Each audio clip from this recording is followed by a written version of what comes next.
Hi everyone, in this video we are going to talk about HTML syntax. Okay, before we go ahead, we are going to create a file. So let's call it HTML underscore syntax. So I want you to always remember that while creating a HTML file, you must add this extension .html, right? Always have this in your mind. So the .html as an extension enables the browser to read through, knowing that this is a what? A HTML document. So before we dive in on HTML syntax, I will also like to introduce something to you guys on theme. So from here you can see color theme of your Visual Studio Code.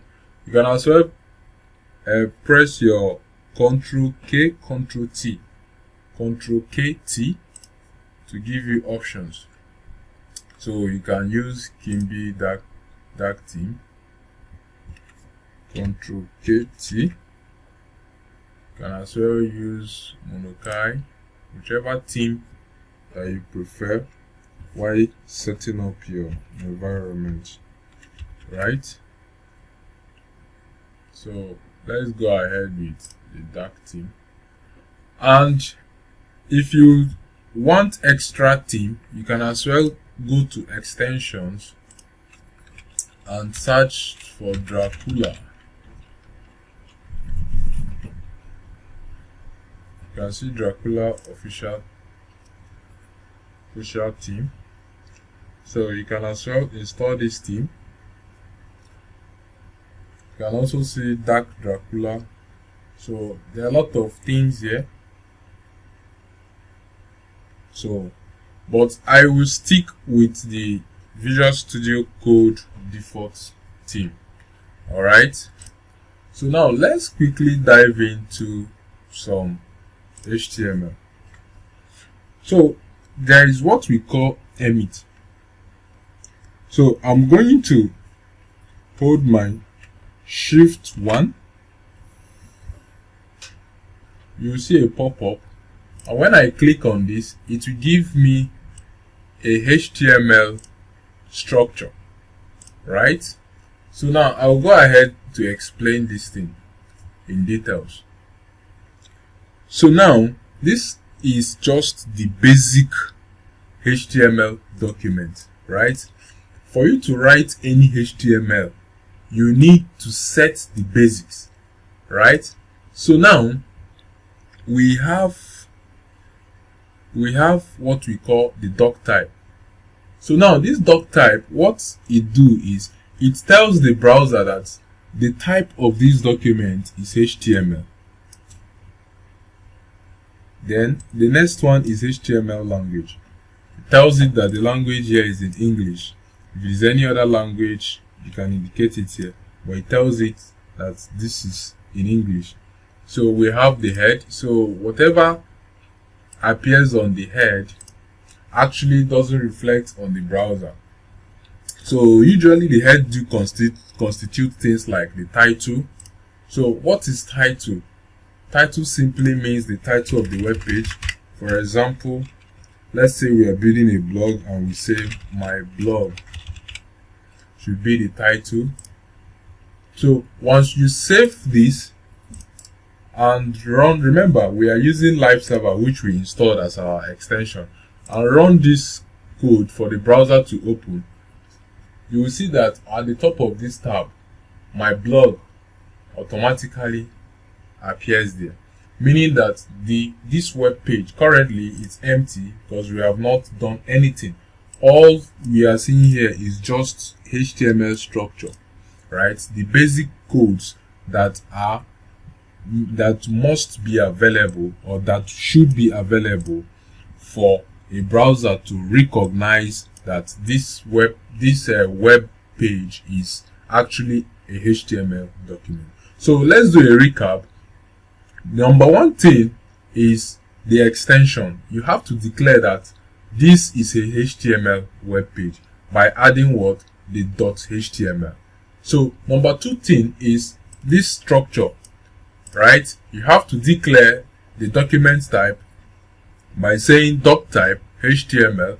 It doesn't matter if it is capital or small, right? It doesn't really matter. So the next thing is the language, that this document or this web page is actually written in English. So we have the meta chart set. This is a character set which is usually on UTF-8.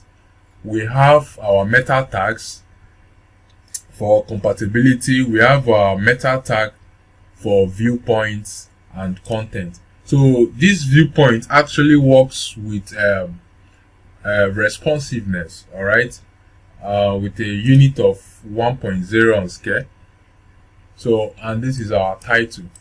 So on this head usually constitutes things like this. Usually meta holds content on its own, but note that this content metas do hold does not display on our browser or on our web page. Once the browser reads this document, it doesn't see anything on the head, right? So now, where the browser sees its content or its information is usually on the body, right? Whenever I type anything on the body, let's say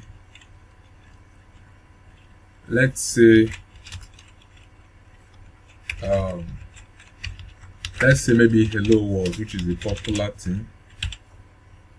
So as you can see from my browser, I'm getting an output of hello world, right? So now note that hello world is actually the content inside our web page. Note that there are a lot of codes here. We called this our HTML structure, right? So we had our doc type, which is document declaration. We had our language.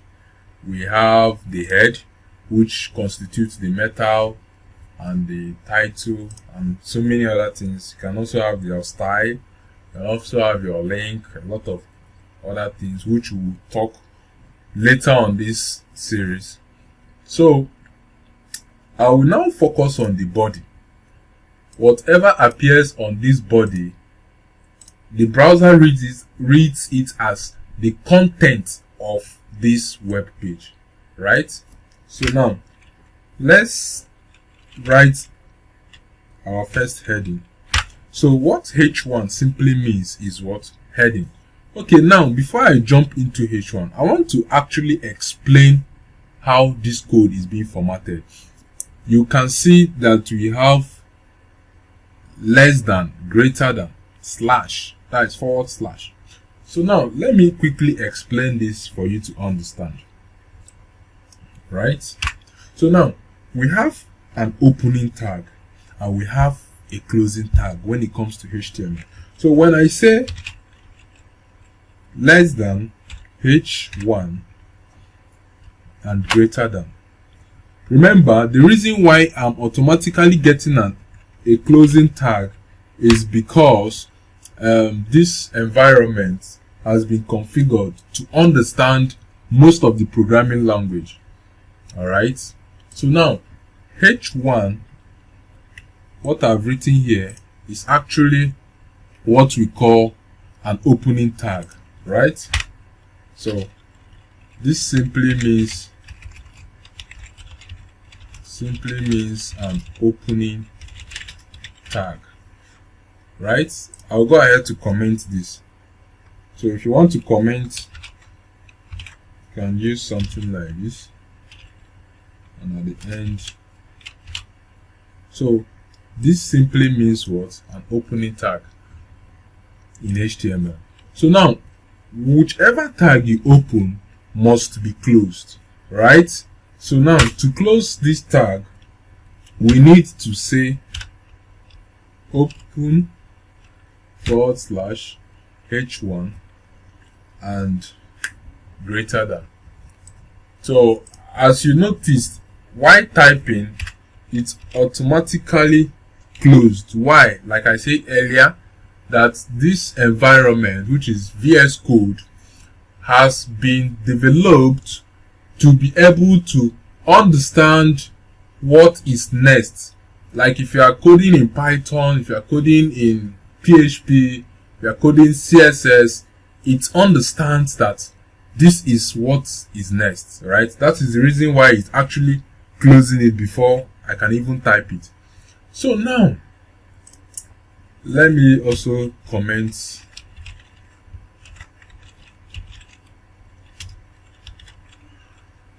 this is the closing tag, right? So now, that being said, right now, the reason why we are still not seeing anything on our browser is simply because we have not actually entered any content. Remember, there is what we call content. Content simply means whichever thing that is in between the opening and what? The closing tag. So now, we'll write something. Let's say our hello world. Right? So now, if you look at the browser, the font size of our text is now large, meaning this is on H1. H1 simply means heading 1, right? We have heading 1, heading 2 to heading 6, right? So now we'll still come across to those in this series. So right now, this is a kind of the basis. I'm trying to give you the basis on HTML syntax before we follow along on the rest of the series. Okay, so now there is one more thing I need to explain here. When you open a tag and close it, so now this is actually called an element. Right? Why is it an element? I'll go ahead to comment this. Ctrl KC.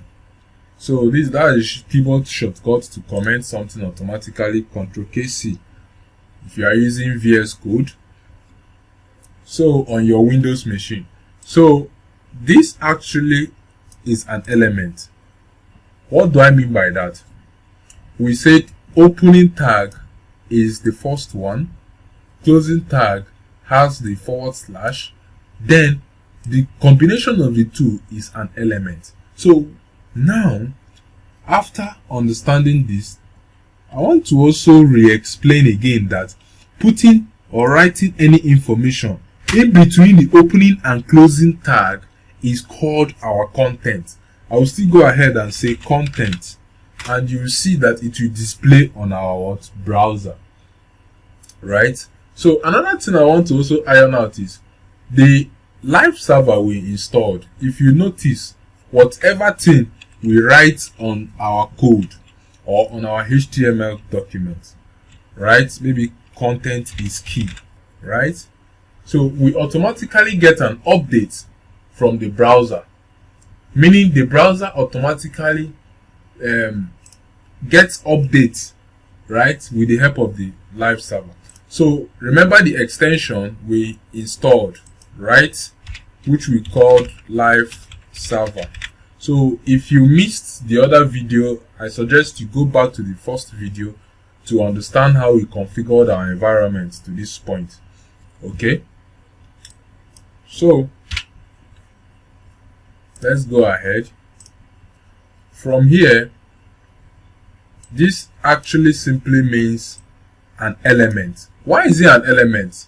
Because it has the what? The ending and the what? The closing tag. Okay, so that being said, I think I'm going to stop here. In our next tutorial, I will talk more on HTML syntax.